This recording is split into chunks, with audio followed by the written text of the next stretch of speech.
కేంద్ర రాష్ట్ర ప్రభుత్వాలు ప్రభుత్వ విద్య పట్ల నిర్లక్ష్యంగా వ్యవహరిస్తున్నాయని తెలంగాణ పీడీఎస్యూ రాష్ట్ర అధ్యక్షుడు పృథ్వీ ఆరోపించారు.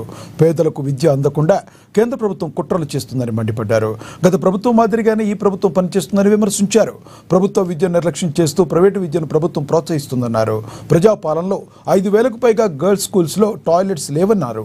జూనియర్ కాలేజీలో మధ్యాహ్న భోజనం అమలు చేయాలని, రాష్ట్రంలో విద్యా వ్యవస్థను అభివృద్ధి చేయాలని వారు డిమాండ్ చేశారు.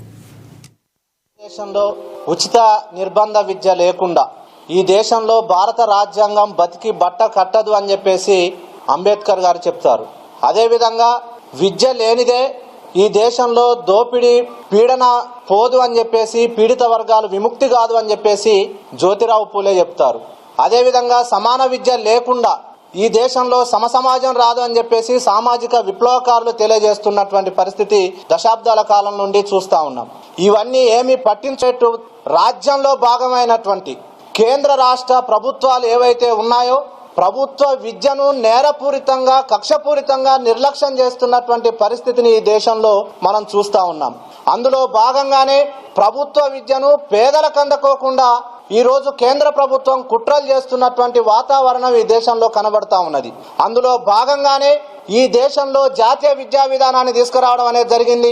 2014లో కేంద్ర ప్రభుత్వం అధికారంలోకి వచ్చిన తర్వాత 6% నిధులను కేటాయించి 2025-26 బడ్జెట్లో 2.45% ఇవాళ తగ్గించినటువంటి ఒక దౌర్భాగ్యమైనటువంటి పరిస్థితిని ఇవాళ ఈ దేశంలో చూస్తా ఉన్నాం. కాబట్టి ఈ దేశంలో భారత విజ్ఞాన వ్యవస్థ పేరుతోని, ఇండియన్ నాలెడ్జ్ సిస్టమ్ పేరుతోని విద్యా వ్యవస్థలో మొత్తంగా మనువాదాన్ని జొప్పించడం కోసం, మూఢత్వాన్ని, మూఢ జాడ్యాన్ని విద్యార్థుల్లోకి తీసుకుపోవడం కోసం కేంద్ర ప్రభుత్వం తీవ్రమైనటువంటి ప్రయత్నాలని కొనసాగించి డార్విన్ లాంటి సిద్ధాంతాలని పాఠ్యాంశాల నుండి తొలగిస్తున్నటువంటి